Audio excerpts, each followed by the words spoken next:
Wabarakatuh. Waalaikumsalam warahmatullahi wabarakatuh. Selamat siang Bapak Ibu, apa kabar? Senang sekali mendengarnya. Baik, terima kasih. Terima kasih Bapak Ibu atas kedatangannya hari ini. Juga terima kasih pada narasumber yang akan memberikan yang akan memberikan beberapa materi nanti yang akan sangat bermanfaat bagi kita semua sebagai seorang guru.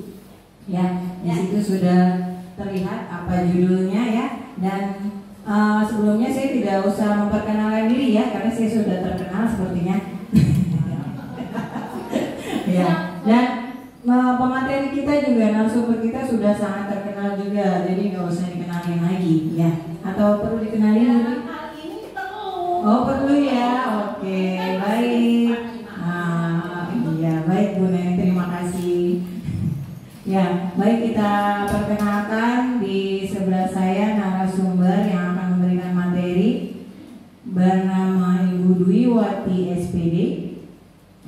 Bu Dwi Wati ini merupakan calon guru penggerak ya, calon guru penggerak angkatan 9 yang akan mendiseminasikan materi mengenai budaya positif.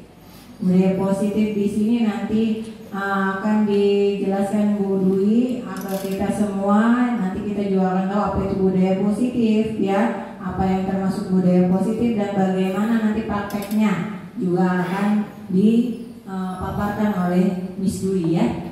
Kemudian nanti di acara diseminasi ini akan ada mungkin beberapa sesi. Yang pertama nanti pemaparan dari Miss Dwi, juga mungkin nanti akan ada, tadi sudah saya jelaskan ya, praktek ya, sedikit praktek ya Bu, ada ya, simulasi ya, simulasi. Dan mungkin nanti juga kalau ada yang penasaran atau masih tidak puas ingin bertanya bisa ya. Nah kemudian untuk nanti ketika di sesi pemaparan diharapkan tidak ada interupsi ya, tidak ada interupsi terlebih dahulu, nanti bisa ketika pada sesi diskusi untuk interupsinya. Baik, untuk mempersingkat waktu kita langsung saja kita serahkan kepada Ibu Dwi Wati SPD. Bismillahirrahmanirrahim. Izin berdiri ya Ibu, Bapak semua. Silakan. Assalamualaikum warahmatullahi wabarakatuh. Waalaikumsalam warahmatullahi wabarakatuh. Alhamdulillah, wassalatu wassalamu ala asyrofil anbiya'i wal mursalin wa ala alihi washabihi ajmain, amma ba'du. Alhamdulillah, puji syukur kita panjatkan kehadirat Allah Subhanahu wa taala karena atas nikmatnya kita bisa berkumpul di sini. Salawat dan salam senantiasa kita curahkan ke hadapan Nabi besar Muhammad SAW, para keluarganya, para sahabatnya, dan kita umatnya hingga akhir zaman nanti. Sebelumnya saya ucapkan terima kasih kepada moderator atas waktu yang diberikan. Saya juga ucapkan terima kasih kepada ibu-ibu dan bapak sekalian atas kehadirannya di sini. Dan saya juga ingin menyampaikan. Jadi ketika nanti saya menyampaikan di sini bukan berarti saya menggurui gitu ya. Kita sama-sama belajar gitu, sama-sama belajar dari sini karena menurut saya ini ada ilmu yang memang sangat bermanfaat gitu. Kita bisa menerapkan di sekolah kita. Tentu kita berharap, ibu-ibu kalau berharap anak-anaknya di mana nih anak-anak di sekolah ini? Dari segi akhlak. Akhlaknya baik ya. Dan itu membutuhkan proses. Prosesnya tidak sebentar, prosesnya panjang, dan itu bukan hal yang sulit, tapi bukan juga hal yang mudah ya. Yang pertama optimis dulu, bukan hal yang sulit, tapi bukan juga hal yang mudah. Artinya nggak bisa langsung pada saat si anak melakukan suatu permasalahan terus kita selesaikan, mereka selesai, tapi membutuhkan proses tentunya ya. Nah prosesnya itu kita harus terlibat di dalamnya, kita sebagai guru juga harus terlibat sehingga nanti ada nilai-nilai kebajikan ya yang anak-anak itu miliki. dan itu akan menjadi budaya positif di sekolah kita gitu. Salah satunya sekarang kita pasti sudah melakukan ya banyak budaya positif ya. Kira-kira menurut ibu bapak apa tuh budaya positif di sekolah kita? Sebelum saya buka ini SPP-nya apa budaya positif yang ada di sekolah kita? Ya, betul sekali Wahyu, 5S. Senyum, sapa, salam, sopan, dan santun. Setiap pagi dan pulang sekolah itu ada beberapa orang guru yang menyambut siswa di pagi hari, kemudian pulangnya juga dilepas seperti itu. Itu adalah satu budaya positif yang ada di sekolah kita. Harapannya tentu si anak nanti akan tertanam nilai-nilai kebaikan di dalamnya gitu. Kemudian banyak sebenarnya budaya di sekolah kita. Apalagi kira-kira? Kita brainstorming dulu nih sebelum mulai ke sini. Pembiasaan. Ya, betul sekali, pembiasaan dari mulai upacara hari Senin. Hari Senin itu adalah salah satu budaya positif ya. Tujuannya melatih kedisiplinan anak, nanti terus bagaimana dia mengikuti satu aturan gitu ya. Pembiasaan dari mulai Senin sampai hari Jumat itu adalah masuk budaya positif sekolah kita. Baik, dilanjut ya. Apa sih budaya positif? Budaya positif itu adalah nilai-nilai, keyakinan dan kebiasaan-kebiasaan di sekolah yang berpihak pada murid. Artinya ketika kita membuat satu aktivitas atau pembiasaan itu nanti berpihaknya pada murid karena tujuannya adalah peserta didik kita agar dapat berkembang menjadi pribadi yang kritis, penuh hormat dan bertanggung jawab. Muara akhirnya adalah peserta didik kita. Ya, tujuan akhirnya bagaimana peserta didik kita itu sesuai dengan visi sekolah kita. Tentu visi sekolah kita isinya kebaikan gitu ya. Kuncinya adalah bagaimana kehebatan guru sebagai penuntut siswa dalam mengembangkan watak dan karakter murid. Guru hanya mengontrol dan menuntun mereka menjadi lebih baik tanpa mengubah kodrat yang mereka miliki. Filosofi Ki Hajar Dewantara salah satunya nanti yang saya ambil adalah bahwa kita itu guru ibarat petani. Peserta didik kita itu ibarat benih. Ambil contoh benih jagung. Sekolah itu ibarat tempatnya, wadahnya, ladangnya gitu. Nah, tugas kita sebagai petani ngapain, Bu? Iya, menanam. Setelah menanam beri pupuk, kita rawat. Bisa jadi ladang tempat bertanam itu bukan tanah yang bagus, tapi karena tangan dingin Bapak Ibu semua selaku petani, ternyata tumbuh benih jagung yang bagus, menghasilkan buah yang bagus juga. Seperti itu karena apa? Karena tangan dingin seorang guru gitu ya. Jadi itu filosofi Ki Hajar Dewantara kita itu ibarat petani. Anak-anak kita itu ibarat benih jagung contohnya ya. Sekolah kita itu adalah ibarat ladangnya atau sawahnya. Karena guru mau merawat ya, kalau ini mendidik ya, mau merawat, terus mau misalnya ada gulma, ada hama, dibuang, akhirnya bisa tumbuh dengan subur gitu bibitnya. Ya begitu pun dengan peserta didik kita, bisa menjadi nanti pribadi yang bertanggung jawab, penuh hormat, tentu saja sesuai dengan profil pelajar Pancasila ya. Nah, ini budaya positif di sekolah kita. Saya ambil beberapa. Di sini ada upacara bendera, menyambut dan melepas siswa, tadarus Al-Qur'an. Nah, nanti di sini bahasannya ini ada 6 ya Bapak Ibu semua. Dalam aksi nyata ini saya 1. Disiplin positif dan nilai-nilai kebajikan universal. 2. Teori motivasi dan penghargaan dan restitusi. Kemudian keyakinan kelas, kebutuhan dasar manusia. 5. Posisi kontrol. 6. Segitiga restitusi. Coba ya kalau semua ikut gitu ya. Sebenarnya kayaknya seru gitu. Jadi kita tahu ya, kita ada di posisi mana sih nanti ini. Posisi kontrol mana sih kita, nggak tahu. Saya ini kayaknya menarik aja walaupun nggak terlalu paham. Nah sekarang coba ini ya, kita coba saya minta Bu Nenek sama Bu Iyong, coba dia maju ke depan. Kita mau ngapain? Dia mau ngapain nih? Sekarang posisinya Bu Iyong coba anggap punya sesuatu di tangan. dikepel satu ya, boleh satu atau boleh dua bebas. Nah, Bu Iyom harus mempertahankan tangan itu jangan sampai terbuka, jangan sampai orang lain bisa membukanya. Bu Nenek dibuka tangannya, Bu Iyom harus tetap bertahan, Bu Nenek juga sama harus tetap merayu, terserah mau dikasih apa, pokoknya rayu sebisa mungkin. Ya, kita coba ya. Gimana? Sudah bisa dipahami? Bisa ya? Bisa. Kira-kira, ayo Bu Nenek, sekarang boleh mulai. Caranya gimana? Dirayu, Bu Iyom, atau di apain ya? Kamu punya apa? Ada deh. Coba aku lihat. Oh, enggak. Coba. Enggak ah. Kok sombong banget sih kalau boleh dilihat? Apa sih? Enggak. Pokoknya enggak boleh.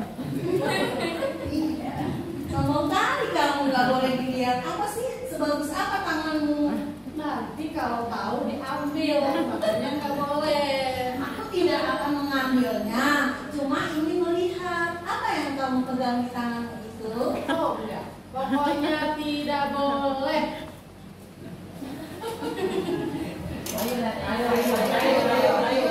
Aku cuma ingin melihat sedikit aja. Coba lihat. Tangannya bagus sekali. Enggak boleh. Ini enggak boleh, siapapun enggak boleh lihat. Enggak boleh. Apa sih isinya sehingga aku tidak boleh melihatnya? Tidak boleh. Ini sangat bagus sekali. Kalau kamu lihat nanti diambil. Aku takut kamu ambil barang ini.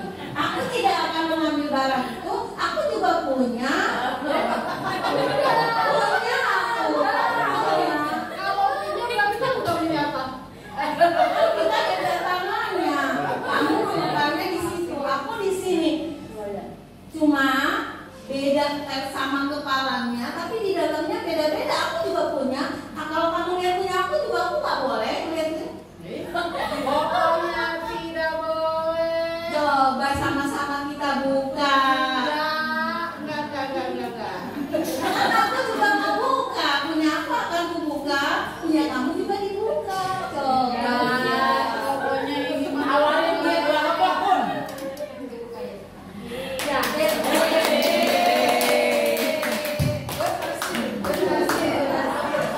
Ya, luar biasa tadi ya Bu Iyom mempertahankan, Bu Nenek tetap merayu gitu. Jadi di sini kita belajar apa sih? Ini kita belajar namanya posisi kontrol. Artinya gini, sebenarnya kita itu tidak bisa mengontrol seseorang untuk melakukan begini begitu. Contohnya kita marah sama anak, gitu kan? Kita marah nih peserta didik kita, kayaknya nakal banget terus.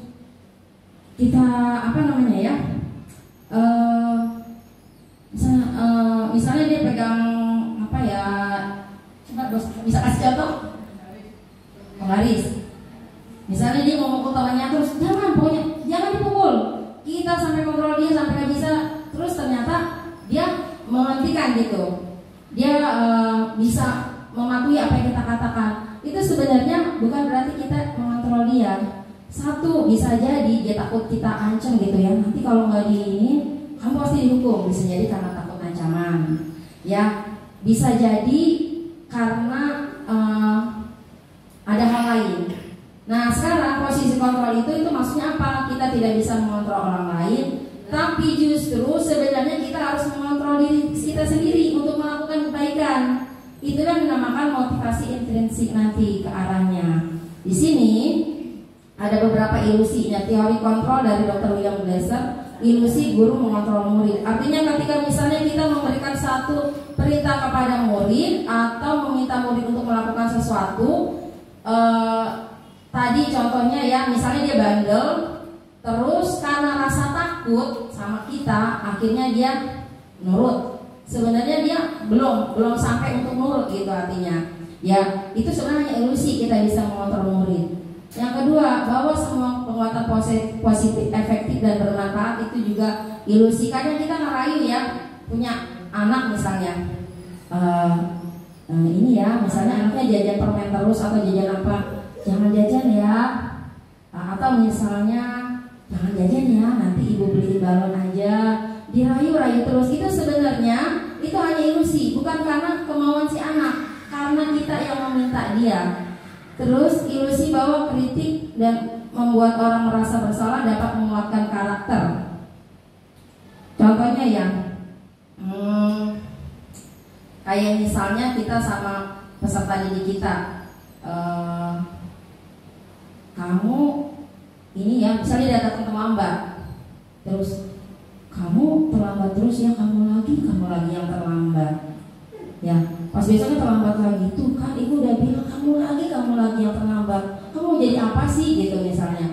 Ya, itu sebenarnya ketika dia menerima kesalahannya itu bukan karena motivasi dari dalam dirinya, tapi karena gurunya mengatakan seperti itu gitu.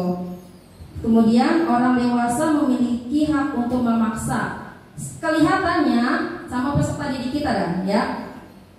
Kita menyuruh melakukan sesuatu terus dia mau yang sifatnya memaksa. Apa yang kira-kira sifatnya memaksa?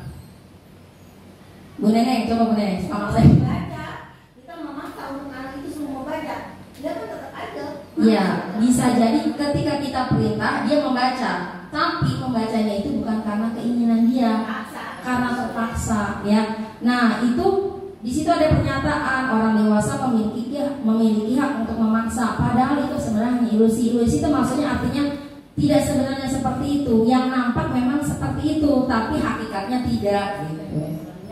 Ya, di sini makna disiplin positif dalam rangka menciptakan lingkungan yang positif. Salah satu strategi yang perlu kita tinjau kembali adalah penerapan disiplin di sekolah kita.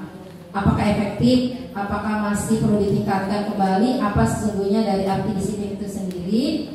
Apa kaitannya bagaimana kita berperilaku? Mengapa kita melakukan sesuatu itu? Terus sampai atau jadi kira-kira ketika Bapak Ibu nih, anak-anak atau Bapak Ibu aja kali ya,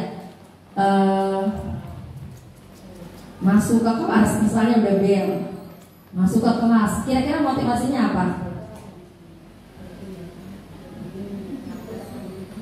Takut sama gurunya. Terus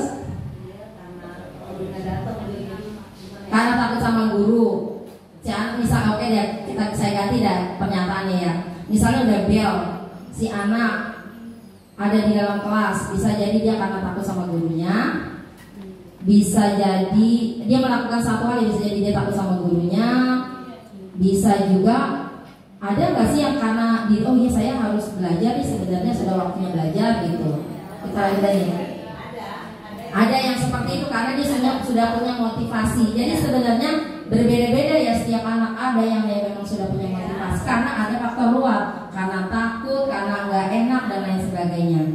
Mana kata disiplin? Ki Hajar mengatakan bahwa untuk mencapai kemerdekaan atau dalam konteks pendidikan kita saat ini, untuk menciptakan murid yang merdeka, syarat utamanya adalah disiplin yang kuat. Disiplin yang dimaksud adalah disiplin diri yang memiliki motivasi internal. Jika kita tidak memiliki motivasi internal, maka kita memerlukan pihak lain untuk mendisiplinkan kita. Nah, tadi seperti ya yang sudah disebutkan. Atau motivasi eksternal karena berasal dari luar, bukan dari diri kita sendiri. Disiplin diri dapat membuat seseorang menggali potensinya menuju kepada sebuah tujuan, sesuatu yang dihargai dan bermakna.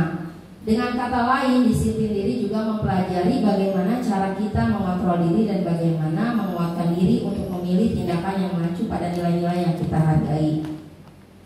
Contohnya aja saat pembiasaan, kan anak tuh kadang-kadang ribut di belakang ya saat upacara. Terus tapi mereka macam-macam tuh, ada yang kita tegur, mereka diam karena rasa takut, ya. Ada yang karena nggak enak dilihatin, dia diam karena nggak enak. Tapi ada yang memang anak dari awal sampai akhir itu udah posisinya memang dia, oh iya saya harus seperti ini nih. Nah itu yang ketiga itu dia sudah bisa mengontrol dirinya bahwa kalau upacara, oh saya sebaiknya diam, sebaiknya tidak bicara supaya memang jalannya upacara itu hikmat gitu ya.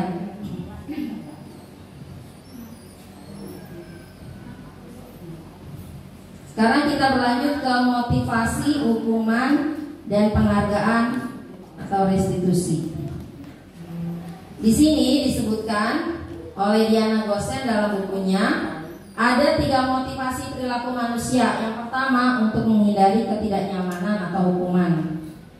Yang selanjutnya, untuk mendapatkan imbalan atau penghargaan dari orang lain. Ya, kadang kita menyadari anak ketika maju, oh karena saya mau dapat imbalan. Ya. Terus yang ketiga, untuk menjadi orang yang mereka inginkan dan menghargai diri sendiri dengan nilai-nilai yang mereka percaya. Kira-kira di antara 3 motivasi itu, nih, menurut Bapak Ibu, mana yang memang dari dalam diri?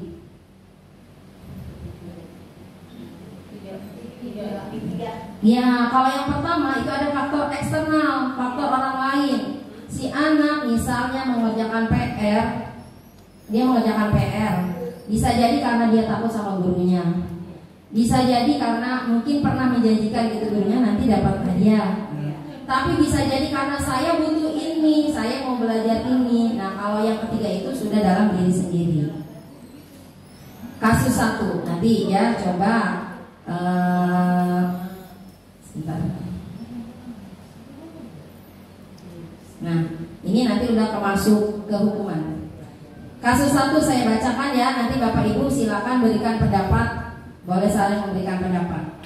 Kasus 1, Iva kurang menguasai pelajaran matematik, sehingga pada saat pelajaran tersebut berlangsung, dia lebih banyak berdiam diri atau menggambar di buku pelajarannya. Pada saat guru matematikanya, Pak Seno, menanyakan pertanyaan, Iva menjadi gugup dan tak sengaja menjatuhkan tasnya dari kursi, serta tiba-tiba menjadi gagap pada saat berupaya menjawab. Seluruh kelas pun tertawa melihat perilaku Iva yang bicara tergagap dan terkejut tersebut. Pak Seno pada saat itu membiarkan teman-teman Iva menertawakan Iva yang tergagap dan malu luar biasa, dan malahan minta Iva untuk maju ke depan dan berdiri di depan kelas sambil menunjuk hidungnya karena tidak bisa menjawab pertanyaan Pak Seno. Kelas makin gaduh dan anak-anak pun tertawa melihat Iva di depan kelas memegang ujung hidungnya. Sekarang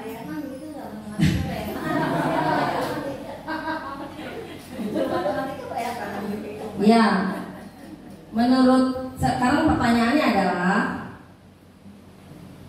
apakah Anda setuju dengan tindakan Pak Yakman salah presiden terhadap Iva?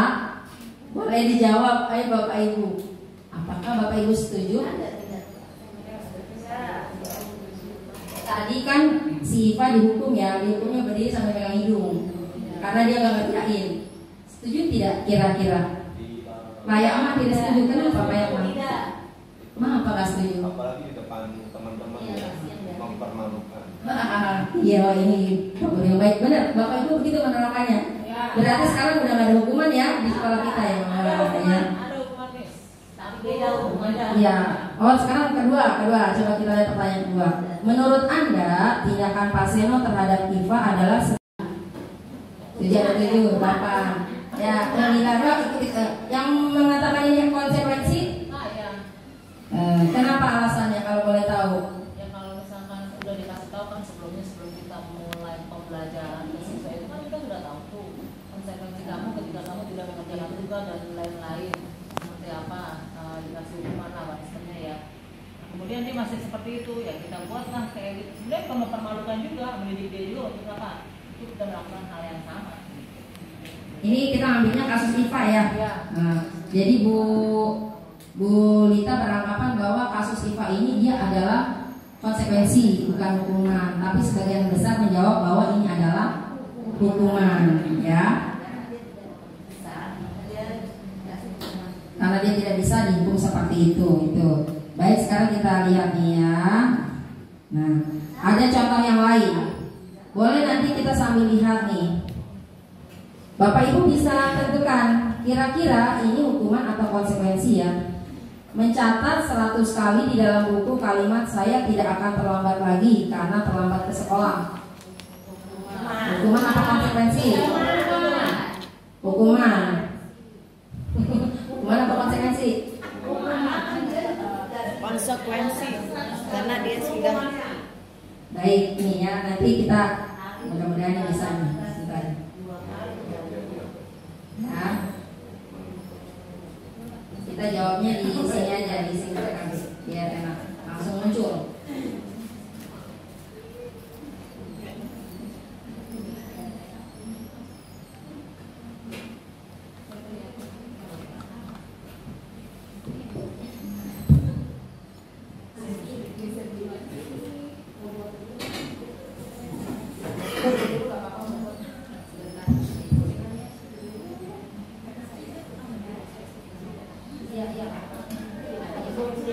Akan terlambat, ini maksudnya hukuman atau konsekuensi? Ini konsekuensi ya. Bener kan? Sebenarnya tadi saya mau membuktikan di situ, tapi kayaknya Konsekuensi. Berarti Iya. yang jawab konsekuensi berapa orang? Coba dijelasin dulu. Konsekuensi biar tidak salah pilih. Coba, ayo. Soalnya kemarin gue habis ngelakuin ini. Gue bilang itu suatu hukuman bukan konsekuensi. Iya, takut salah. ya ini adalah maksudnya konsekuensi ya, bukan hukuman. Karena di sini biasanya kalau hukuman itu salah satunya itu fisik ya, berpengaruh ke fisik juga. Misalnya contohnya kayak lari. Tapi ada lagi nanti soal di sini. Saya juga sempat bertanya, dia terlambat pas pelajaran olahraga. Terlambat 10 menit. Ternyata dia disuruh lari. Saya tadinya jawabnya hukuman, ternyata konsekuensi. Kenapa? Karena pada saat itu pelajaran olahraga gitu. Karena berhubungan dengan pembelajarannya. Nah, mungkin ini sebelumnya pernah disampaikan mungkin ya ke gurunya, oh nanti kalau kamu tidak melakukan ini, ya ini enggak, ini 100 kali ya. Biasanya ini kan tidak fisik ya, tangan, tepuk tangan maksudnya. Lari keliling lapangan basket 2 kali karena terlambat lari ke sekolah. Konsekuensi apa hukuman? Nah, kalau ini hukuman, ya, karena gak ada hubungannya dia terlambat sekolah sama lari, gitu. Terus membersihkan coretan yang dibuatnya di meja tulis. Konsekuensi atau hukuman? Konsekuensi. Ya, karena ditumbuhkan rasa tanggung jawab jadi dibersihkan. Murid diminta untuk push up 15 kali karena tidak menggunakan masker ke sekolah. Ini bersifat kepada fisik ya. Menggantikan kertas tugas teman yang telah dicoret-coret. Konsekuensi. Berjemur di lapangan basket pukul 12 siang karena mengobrol dengan teman. Karena ini gak ada hubungannya, maksud saya berjemur sama dia ngobrol gitu. Murid diminta bertelanjang kaki sepanjang hari karena tidak menggunakan sepatu warna hitam sesuai peraturan sekolah. Konsekuensi. Jawab ini. Konsekuensi. Konsekuensi karena sudah dikasih. Konsekuensi. Ini maksudnya hukuman. Ntar ya, sebenarnya saya mau membuktikan nih di sini, cuman agak muter tadi sampai kali ini. Berdiri di depan kelas sambil mengangkat kaki satu karena tidak bisa menjawab pertanyaan. Hukuman. Ya. Membersihkan tumpahan air di meja. Konsekuensi. Kehilangan waktu istirahat 10 menit karena menyelesaikan tugas. Duduk di bangku di pinggir lapangan pada jam istirahat, tidak diizinkan bermain oleh guru. Piket karena mencederai teman saat bermain di lapangan. Duduk di pinggir lapangan pada jam istirahat, tidak diizinkan bermain karena temannya udah dicederai. Ya, ntar kita lihat nih ya. Ternyata. Terlambat hadir di pembelajaran dari 15 menit dan diminta untuk tinggal 15 menit sesudah kelas usai membahas ketertinggalan pembelajaran. Konsekuensi. Ya, kita bisa lihat kan, oh nih udah terlambat dia, jadi dia harus tinggal dulu untuk menyelesaikannya. Lari mengelilingi lapangan basket 2 kali karena terlambat 10 menit. Nah, saya ternyata ini konsekuensi gitu ya. Membersihkan WC sekolah karena mematahkan pensil kawannya. Hukuman, karena ini tidak ada hubungannya, gitu ya. Sekarang kasus 2 nih. Coba nih ya. Saya bacakan. Ibu Anas, guru kelas 2 SD mendapatkan masalah Murid-muridnya tidak bisa tertib berdiri di antri depan pintu kelas dan selalu berebutan masuk ke dalam kelas setelah jam istirahat usai. Ini tentunya sangat mengganggu proses pembelajaran, di mana kelas tidak dapat mulai tepat waktu karena Ibu Anas sibuk menenangkan murid-muridnya untuk waktu cukup lama. Akhirnya Bu Anas berpikir cepat dan mengandalkan stiker bintang. Setiap murid-muridnya akan masuk kelas usai jam istirahat. Bu Anas akan mengiming-imingi murid-muridnya dengan stiker bintang. Siapa yang dapat berdiri lurus dan berbaris rapi antri depan pintu dapat bintang dari Bu Anas gitu. Sebagian besar murid-muridnya menyambut tantangan tersebut dan langsung berdiri rapi di depan pintu agar mendapatkan stiker bintang. Hal ini terus dilakukan Bu Anas selama beberapa minggu. Karena cukup berhasil membuat murid-muridnya berdiri rapi antri depan pintu, sampai pada suatu saat Bu Anas sakit dan terpaksa digantikan Pak Heru. Pak Heru tidak mengetahui tentang stiker bintang. Dan benar saja pada saat mau masuk ke kelas usai jam istirahat, murid-murid kelas 2 kembali berebutan masuk kelas. Ya nggak rapi lagi gitu karena ternyata Bu Anas nggak masuk, nggak dapat stiker bintang, ternyata itu nggak rapi. Tuh. Kenapa bisa begitu Bu? Karena tidak mendapatkan reward. karena tidak ada reward. Ternyata yang tadinya sudah seperti itu, berarti itu motivasi yang muncul dari mereka itu dari dalam diri apa dari luar? Mereka berbaris rapi karena ada motivasi dari luar. Karena pemberian reward, ternyata pemberian hadiah itu tidak selamanya baik. Ya, pemberian hadiah dan hukuman itu ternyata efeknya luar biasa. Kenapa? Karena bukan dari kesadaran si anak melakukan kebaikan, melakukan sesuatu. Berdasarkan teori motivasi yang Anda pelajari pada pembelajaran sebelumnya, kira-kira apa motivasi murid-murid kelas 2 tadi? Kenapa mereka berbaris rapi? Karena mau mendapatkan stiker bintang atau reward ya. Terus ada cara lain nggak sih Bu? Menurut ibu-ibu, bapak-bapak, bapak nggak ada. Menurut ibu, selain nih anak kan anak SD pasti reward reward banget gitu ya. Pengen masuk kelas, duluan gitu. Caranya nyanyi. Selain nyanyi, Hadiah kali ya. nah hadiah itu sama reward.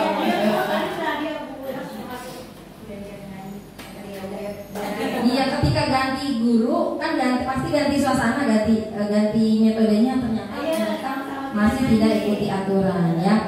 Nah, di sini ada istilah namanya didukung oleh penghargaan.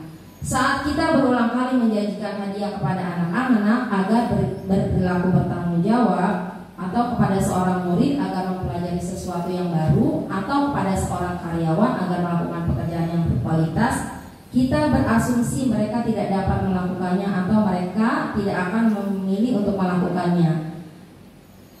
Nah, di sini aja ya.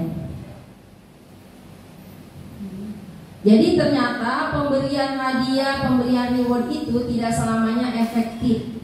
Bisa jadi dia efektif tapi dalam jangka pendek saja, gitu. Ya, terhadap si anak seperti itu. Nanti kalau kamu mau ini nanti misalnya sholat gitu ya. Nanti kalau setiap yang sholat nanti ibu kasih hadiah. Bisa jadi ketika tidak muncul motivasi dari dalam diri sendiri, mereka nggak sholat karena nggak dapat hadiah, gitu ya. Jadi ternyata pemberian hadiah itu tidak selamanya baik. Kemudian penghargaan juga bisa tidak efektif. Bisa juga merusak hubungan. Ya misalnya di dalam kelas kita kasih si anak yang dapat nilainya bagus, kita kasih hadiah yang enggak dapat hadiah. Itu nanti ada perasaan tersendiri sama si anak. Oh nilai aku nggak bagus, seolah-olah aku dihukum kalau nggak bagus itu karena nggak dapat hadiah. Mengurangi ketepatan. Coba deh. Ini pernyataan ini karena berdasarkan penelitian ya. Kayak anak lomba gitu. Ketika mereka kan lomba itu pasti nanti ada hadiahnya. Mereka jadi merasa apa ya? Satu mengharap, kedua jadi gak maksimal karena seperti ada tekanan gitu. Saya kalau ikut lomba kan pasti ada rasa memang ingin menang, tapi akhirnya malah nggak maksimal. Banyak yang seperti itu, gitu ya. Menurunkan kualitas, mematikan kreativitas, terus penghargaan juga menghukum itu yang tadi. Ini berdasarkan penelitian. Jadi ini sebenarnya ada ceritanya nih, kenapa bisa begini, kenapa bisa begini. Nah, yang terakhir, yang paling bagus itu adalah motivasi dari dalam diri atau intrinsik.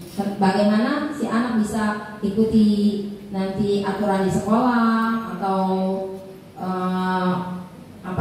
hal-hal yang baik di sekolah itu karena ada motivasi dalam diri. Sekarang kita di keyakinan kelas. Kira-kira pertanyaannya nih, mengapa keyakinan kelas penting apa tidak Bapak Ibu? Penting. Bapak Ibu punya nggak Ibu-ibu punya nggak keyakinan kelas? Di kelasnya udah buat belum? Belum buat. Nanti ya mudah-mudahan kelas ini bisa buat ya. Kira-kira kenapa sih butuh gitu keyakinan kelas?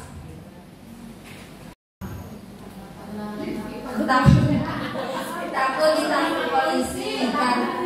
Takut polisi, takut ditilang. Ya berarti itu motivasinya luar apa dari dalam diri? Luar. Ada rasa takut. Nah, kalau yang dalam diri itu kan keselamatan, keamanan gitu kan ya. Ternyata ini juga sama nih. Keyakinan kelas nanti kayak seperti itu.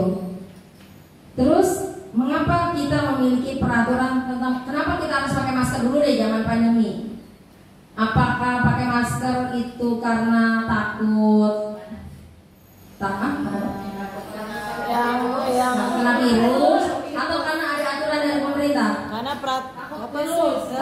awalnya ya kesehatan.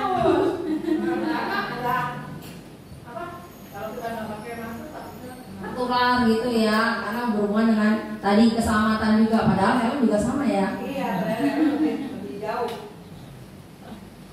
Nah, nilai-nilai keselamatan atau kesehatan ini kita sebut sebagai keyakinan. Kalau itu contoh konkretnya dalam kehidupan tadi kayak pakai helm. Nah, kalau di dalam kelas supaya nanti si anak seluruh warga sekolah atau seluruh kelas itu selamat atau guru-guru yang lain, itu harus ada nilai-nilai kebaikan universal yang disepakati. Nah, disepakati bersama di dalam kelas itu nanti dibentuknya namanya keyakinan kelas itu. Keyakinan kelas itu nanti berbeda dengan peraturan. Kalau peraturan lebih terperinci. Misalnya peraturan tidak boleh berambut panjang, perempuan harus memakai ciput, terus harus memakai seragam sekolah, harus bersepatu hitam. Itu peraturan. Nah, nanti ada keyakinan kelas. Keyakinan kelas itu bahasanya lebih apa Bu Wahyu? Lebih abstrak. Ya, lebih abstrak. Ya, misalnya seperti tadi memakai ciput, tidak berambut panjang, itu kan berarti itu masuknya ya itu kan aturan. Keyakinan kelasnya misalnya yaitu menjaga kerapian diri, gitu, seperti itu, menjaga kerapian diri. Terus misalnya di dalam kelas nih, si anak kan kadang-kadang keluar kamar mandi bolak-balik tuh ya. Terus contohnya sederhana aja deh nih, nggak pikir, buang sampah sembarangan. Terus kadang-kadang mereka coret-coret, itu peraturan. Tapi keyakinan kelasnya apa kita bisa katakan di situ menjaga kebersihan bisa, atau ya boleh sih menjaga kebersihan, gitu ya. Intinya jadi di kelas itu menjaga kebersihan gitu. Jadi nanti kalau bisa buat keyakinan kelas itu diambilnya dari aturan-aturan yang ada. Jadi keyakinan kelas itu bentuk kalimatnya itu lebih abstrak. Dia mencakup, jadi satu keyakinan kelas itu mencakup banyak kalimat. Iya, lebih umum. Jadi nanti kita bisa tahu, oh ini keyakinan kelas mana yang udah dilanggar, yang udah tidak ditaati. Nah ini ya, udah lewat aja ya. Kita langsung kepada kebutuhan dasar, karena ini banyak materinya. Kebutuhan dasar manusia. Sekarang saya tanya dulu, menurut Bapak Ibu kebutuhan dasar itu ada berapa? Ada yang pernah dengar nggak istilah kebutuhan dasar? Ya apa? Ada berapa? Sandang, pangan, papan. Sandang, pangan, papan. Pendidikan. Kasih sayang. Betul ya. Kebutuhan dasar manusia. Nih, ini. Satu, tadi ada sandang, pangan, papan, maksudnya bertahan hidup, bener ya. Kasih sayang dan rasa diterima itu kasih sayang. Terus dia misalnya apa ya, butuh perhatian, itu maksudnya kasih sayang. Kalau yang tadi Ibu sebutin kan rinci, kalau ini global. Bertahan hidup, kasih sayang dan rasa diterima, kebebasan, kesenangan dan penguasaan. Jadi kebutuhan dasar itu ada 5 menurut teori Maslow ya. Bertahan hidup, kasih sayang dan rasa diterima, kebebasan, kesenangan dan penguasaan. Kita ambil studi kasus di sini. Ada Ibu Ambar, guru wali kelas 2A di SD Pelita Hati, sedang bingung menghadapi ulah salah satu murid di kelasnya namanya Doni. Beberapa anak di kelas 2A telah datang padanya dan mengeluhkan Doni yang seringkali meminta bekal makan siang mereka dengan paksa. Jika Anda menghadapi situasi seperti ini seperti Ibu Ambar, apa yang akan Anda lakukan? Saya tanya dulu, kira-kira si Doni ini orang kan melakukan sesuatu, melakukan tindakan kan pasti ada alasan. Ya, walaupun dia nggak ungkapkan tapi ada alasannya. Bisa jadi ada kebutuhan yang tidak terpenuhi. Menurut Bapak Ibu, kebutuhan si Doni ini nggak terpenuhi yang mana ya? Tuh. Bertahan hidup terus penguasaan. Terus apa lagi? Kasih sayang. Kebebasan?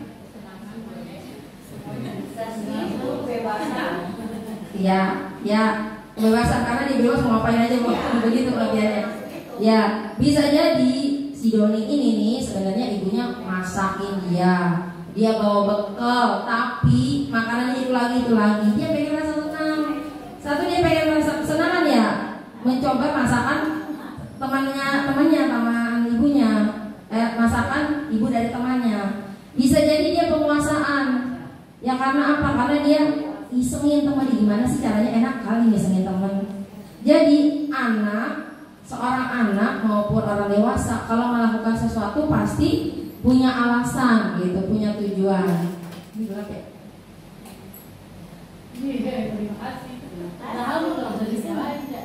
Baik, kita lanjut ya.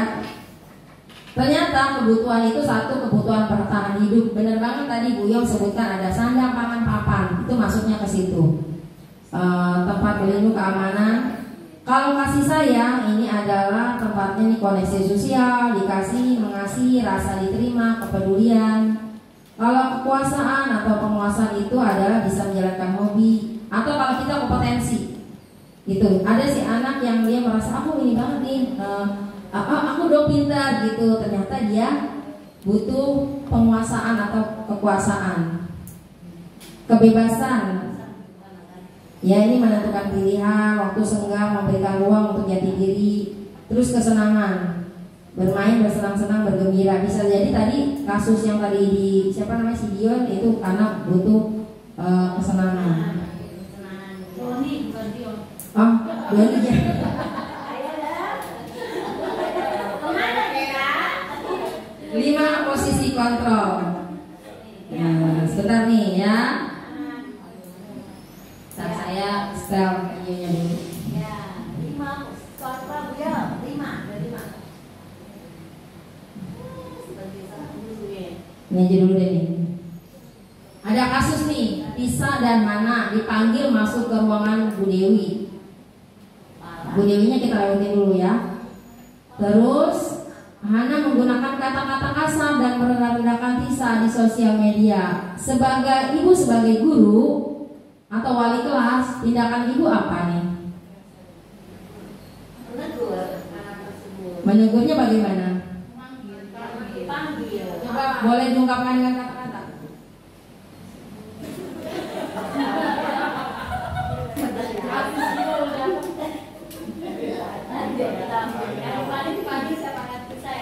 Iya, bisa dan Mana dipanggil.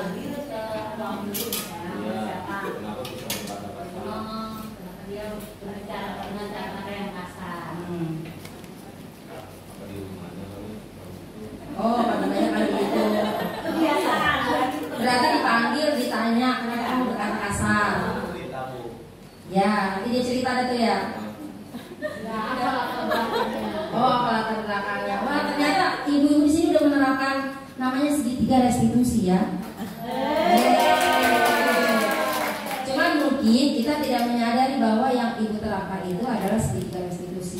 Jadi guru itu nanti ada 5 posisi kontrol ya. Ibu bapak nanti bisa lihat, oh saya yang ini, saya yang itu gitu ya. Oke. Nah, ini kita lewat dulu. Kita lihat dulu nih. Kira-kira ibu bapak kira-kira yang mana nih posisinya? 1 posisi penghukum. Udah enggak sekarang.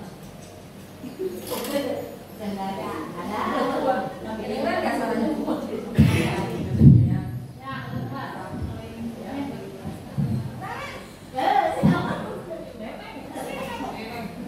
Sini kamu. Kayaknya aku yang ini Pak.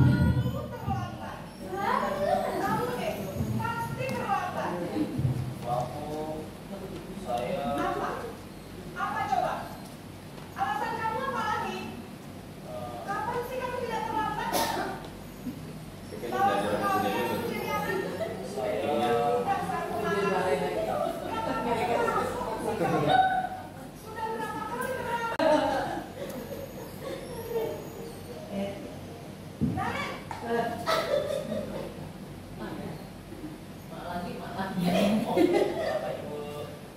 Wah, sudah jam berapa ini?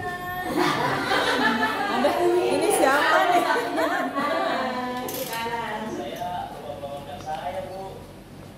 Kamu malah menyalahkan ibu kamu. Kamu bukannya anak yang matanya paling kencang. Kok terlambat sih? Bilangin aku kan juga. Masukin.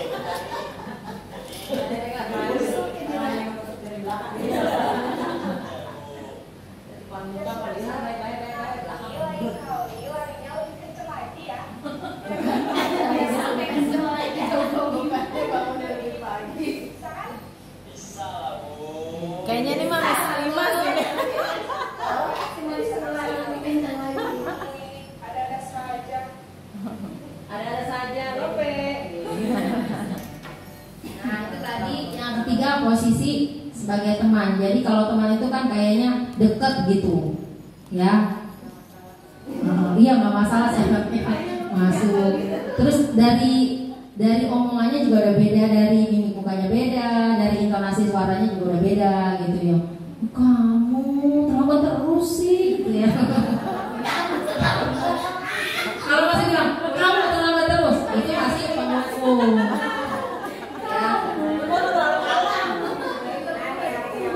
Nah, sekarang kita lihat nih posisi yang selanjutnya, namanya posisi pemantau atau monitor. Kita lihat ya.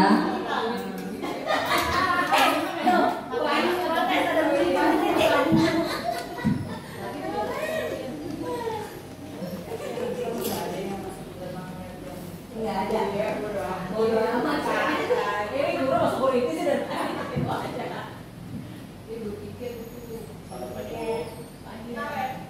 Apa peraturan sekolah kita tentang jam berapa kita harus masuk sekolah, nak? Kita harus di sekolah jam 7, Bu. Iya, sekarang sudah jam 20. Kalian sudah tahu konsekuensinya jika terlambat hadir. Paham, Bu? Saya harus tinggal kelas pas jam istirahat selama 20 menit. Iya benar, konsekuensinya demikian. Jadi nanti jam 9.30 pas istirahat, kamu harus tinggal di kelas, kerjakan tugas tambahan untuk ketertinggalan kamu, ya? Keren nih, keren. Keren. Ada yang Nah, posisi yang keempat apa tadi Bapak Ibu? memantau. Memantau atau memonitor. Jadi dia kerjanya by data gitu ya. Maksudnya ini ada aturan ini begini. Sekarang yang terakhir nih, yang kelima. Uap dulu nih si Mare.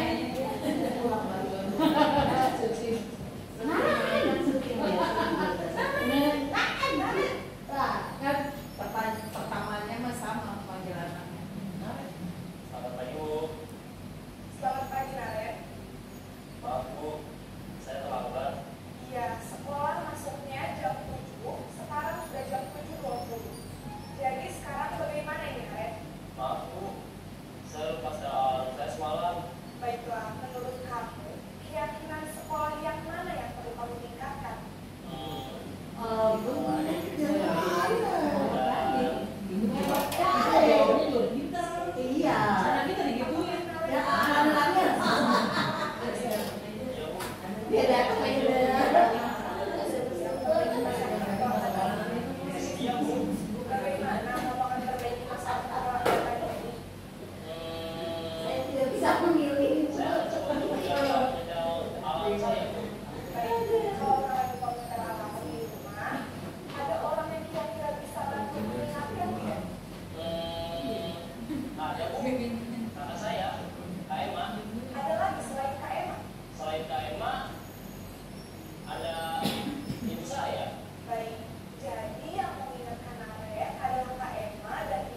Ada yang seperti itu, ibu-ibu.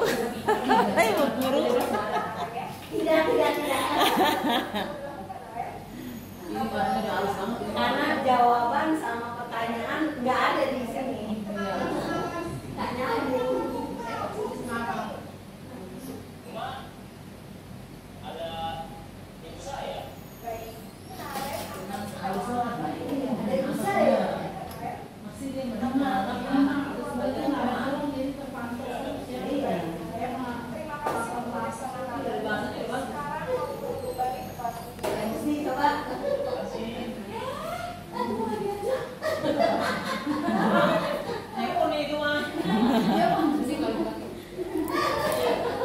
Nah, itu tadi posisi, ada 5 posisi kontrol seorang guru. Ya, kira-kira Bapak Ibu guru posisinya yang mana nih? Saya hafal 2 ke 1. Ayo coba. Ya, Miss suruh mengingat-ingat diri sendiri saat melakukan. Itu tergantung mood juga, tergantung mood. Kalau kita moodnya lagi baik, halus. Tapi kalau kita moodnya nggak baik, wah. Miss. Tapi udah kesel gitu. Tergantung anaknya juga. Ini juga ibunya. Kita juga negurnya baik-baik. Tapi kalau udah langsung. baik, kita adalah 5 posisi kontrol ya. Kira-kira nih ya, kalau saya tanya nih, Ibu, yang ideal yang mana? Nomor 2 ya?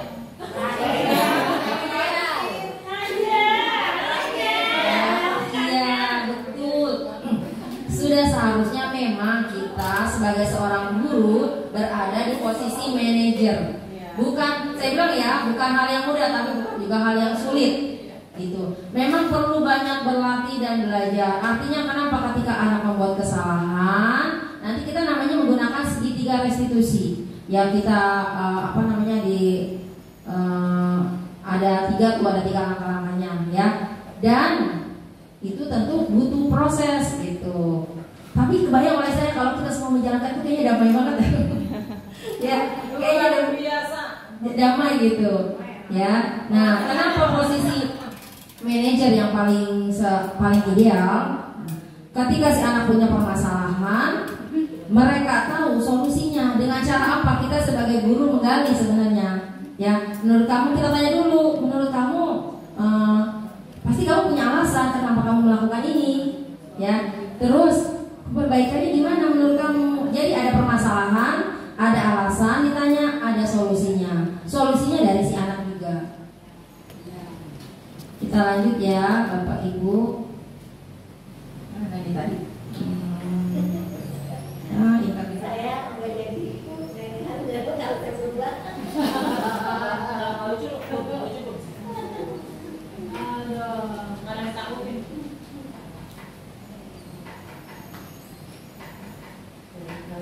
Tadi udah ya kelihatan kelas. Bisa ada Slow banget, guys. Hah? Lo banget sampai nggak aja. Enggak, bentar lagi ya. Bentar lagi. Nah tadi benar di posisi kontrol. Ini tadi. Nah ini. Nih kalau guru sebagai penghukum, seorang penghukum biasanya menggunakan hukuman fisik maupun verbal. Tapi kalau sekarang kan fisik enggak, tapi verbal iya. Kita masih tapi berharap sih setelah ada pembebasan ini kita berubah sedikit. Ya biasanya nih guru yang penghukum itu nih ada patuhi aturan saya atau awas ya, awas kalau dikerjain 5 menit lagi gue balik mas kayak begini. Siapa itu ya? Biasanya sambil menunjuk-nunjuk mengerti. Terlambat lagi pasti datang kamu lagi gitu kan. Itu penghukum. Kemudian ternyata si anak kan manusia ya, dia punya perasaan gitu. Anak-anak sensitif, mereka biasanya bisa jadi agresif. Tapi kalau anak-anak kita sih enggak sih ya, sama ya. Agresifnya nanti di belakang kita keluar dia teriak. Iya. Akhirnya keluar. Terus membuat merasa bersalah. Nah kalau ini biasanya tuh ngomongnya lembut, melas, terus kayak gimana sih deket-deketin gitu ya. Nah ini biasanya si anak melakukan memperbaikinya tuh juga karena ada rasa nggak enak. Selanjutnya posisi teman. Posisi teman nih. Ayo bantulah demi Bapak ya. Ayo ingat tidak bantuan ibu. Ini kalimatnya begini. Seperti tadi di video ya. Ya. Tapi mudah-mudahan nanti ada perbaikan ya setelah mengikuti kegiatan guru penggerak ini. Yang terakhir ini posisi manajer, dan harusnya kita berada di posisi ini. Kenapa? Karena posisi manajer adalah posisi di mana guru berbuat sesuatu bersama murid. Jadi murid berbuat salah, kemudian kita stabilisasi tindakan ya. Ada segitiga restitusi itu saya lupa ya, nanti kita lihat. Nah itu mereka berbuat salah, dicari alasannya, dicari solusinya bersama. Jadi si anak solusinya dari si anak sebenarnya. Dari situ jadi mereka bisa validasi tindakan ya. Jadi mereka bisa memahami, oh saya berbuat ini harusnya begini nih. Dan saya juga sudah mencobanya ke si beberapa anak. Terus terakhir nanti ditanya, kira-kira yang mana ya keyakinan kelas yang kamu sudah langgar, yang kamu sudah tidak indahkan, itu terakhir. Cuma kita biasanya kemarin ya menerapkannya hanya sampai 2 saja, karena belum tahu kalau itu namanya ada restitusi ya, segitiga restitusi. Kita beralih ke segitiga restitusi.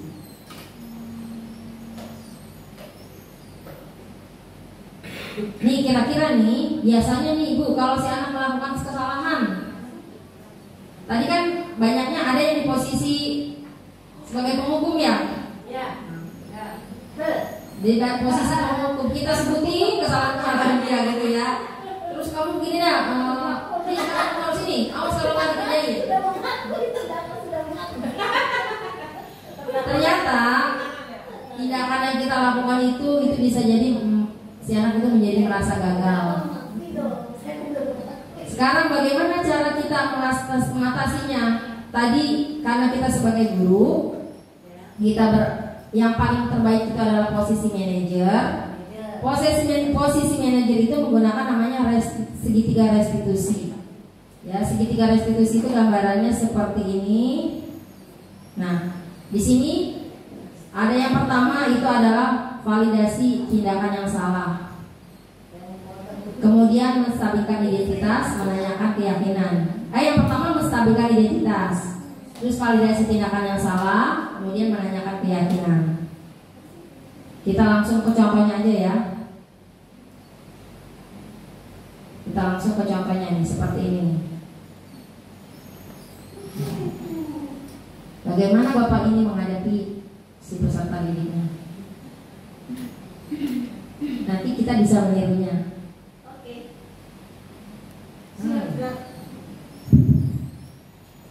Wahyu mau Betika udah melaksanakan ini.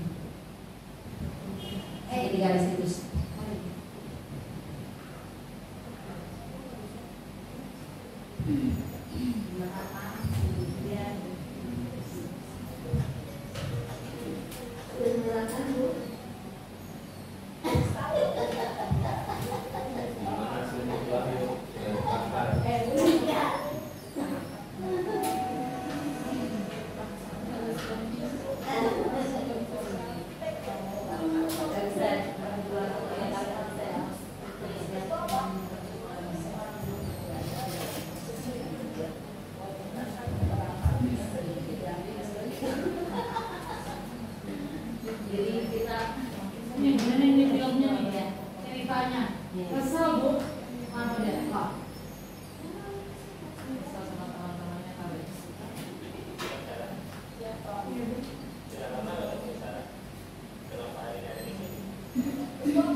Nah, tadi Bapak Ibu itu adalah contoh penerapan segitiga restitusi ya. Dari yang pertama stabilisasi tindakan,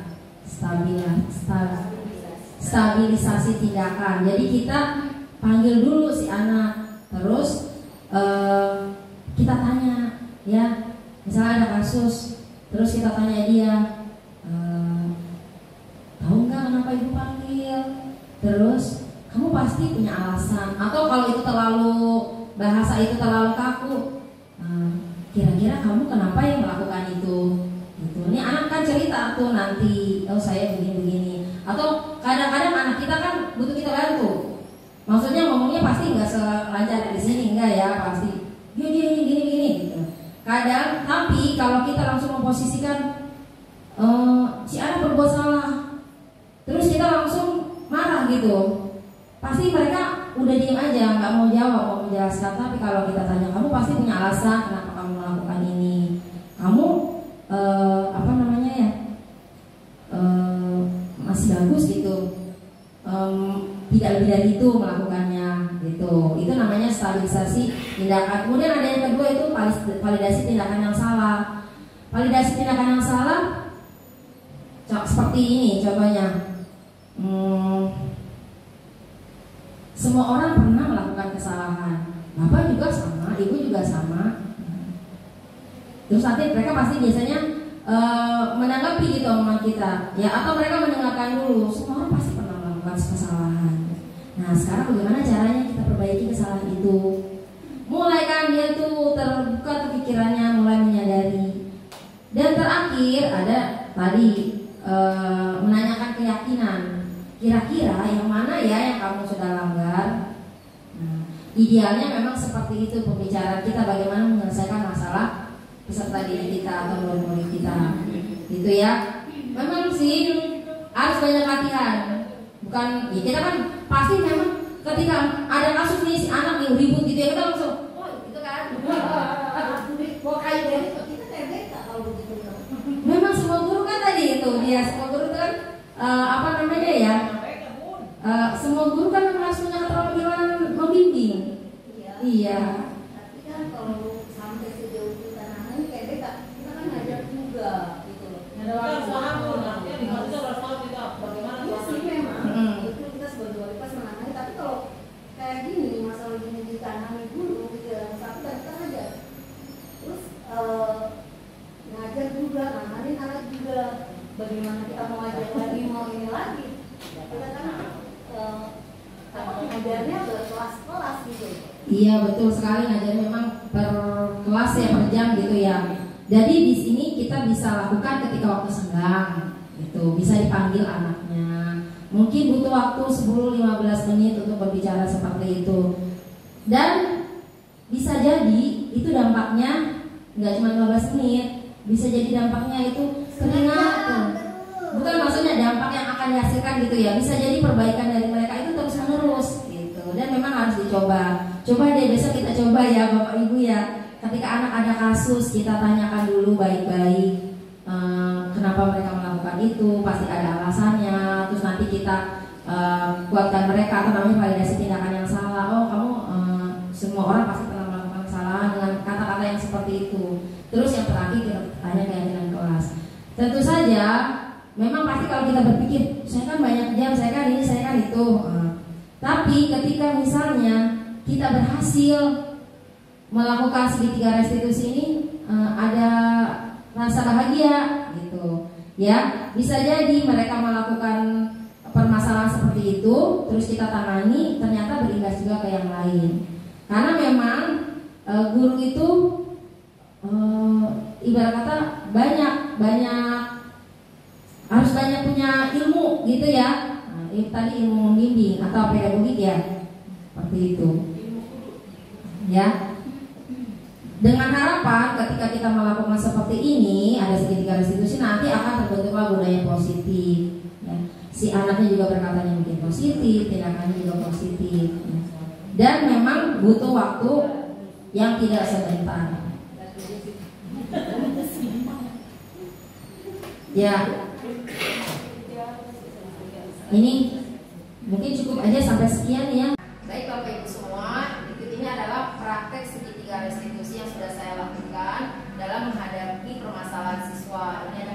satu, yaitu namanya Raffi. Saat pelajaran bahasa Inggris berlangsung, ternyata Raffi terlambat masuk ke kelas. Kenapa? Karena si Raffi ini bermain bola bersama temannya di lapangan. Ikut ini praktek segitiga restitusinya.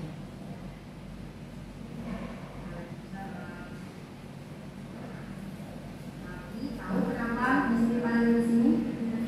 Apa yang Raffi lakukan? Pas pelajaran negeri, saya ada hal pada saat itu sudah waktunya dia belajar ya, tapi Raffi masih main bola di lapangan bersama teman ya. Menyenangkan? Kelas mana yang sudah dilakukan? Tidak menghargai guru ya. Untuk kedepannya bagaimana? Akan lebih baik lagi. Kemudian saat jam pelajaran tidak bermain. Bisa diperbaiki ya, bisa dipahami ya. Terima kasih Raffi. Menyenangkan ya. Wajar, tapi merasa senang saat itu karena bermain bola bersama teman.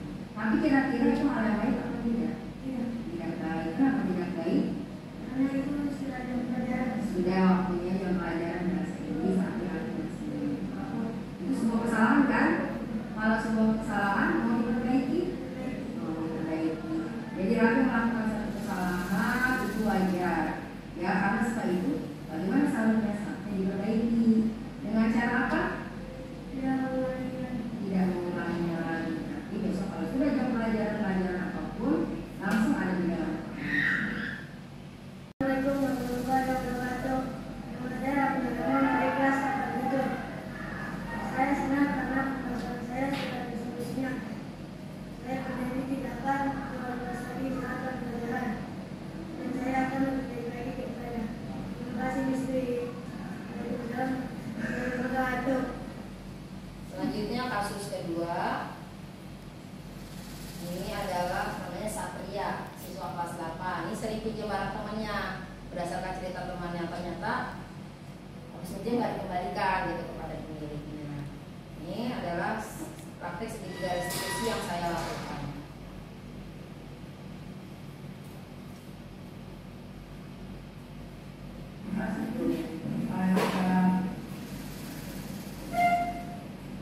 Dia tahu kenapa Satria dipanggil? Tidak tahu. Tadi ada teman Satria cerita bahwa ada barang-barang mereka yang kamu pinjam. Ingat sudah? Nah, bagaimana tuh mereka barang-barang mereka itu kamu pinjam?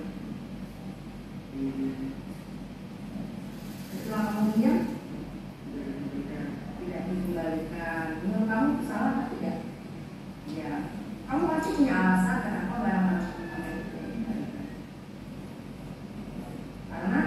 Karena lupa.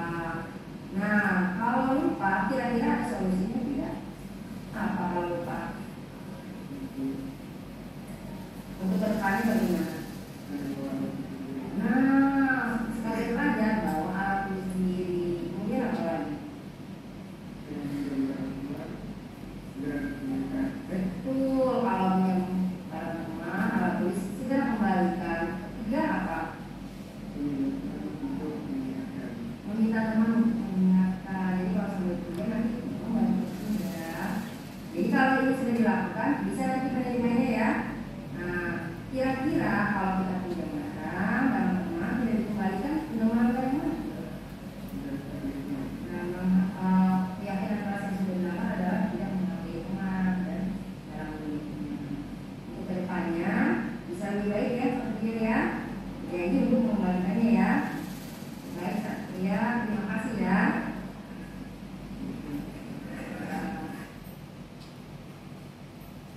Berikut ini adalah tanggapan dari Assalamualaikum warahmatullahi wabarakatuh. Saya Satria. Saya senang karena masalah saya sudah ada solusinya. Untuk kedepannya, jika meminjam barang milik orang lain, saya akan membalikannya. Jika saya lupa, saya meminta teman untuk mengingatkannya. Terima kasih, Bismillah. refleksi saya sebagai guru. Alhamdulillah, saya sudah menerapkan segitiga restitusi atas permasalahan yang dihadapi dua orang murid saya. kami dapat menyelesaikan permasalahan dengan cepat tanpa ada rasa kesal dan marah. Saat menyelesaikan permasalahan ini, saya berada sebagai posisi manajer, di mana posisi ini guru berbuat sesuatu bersama murid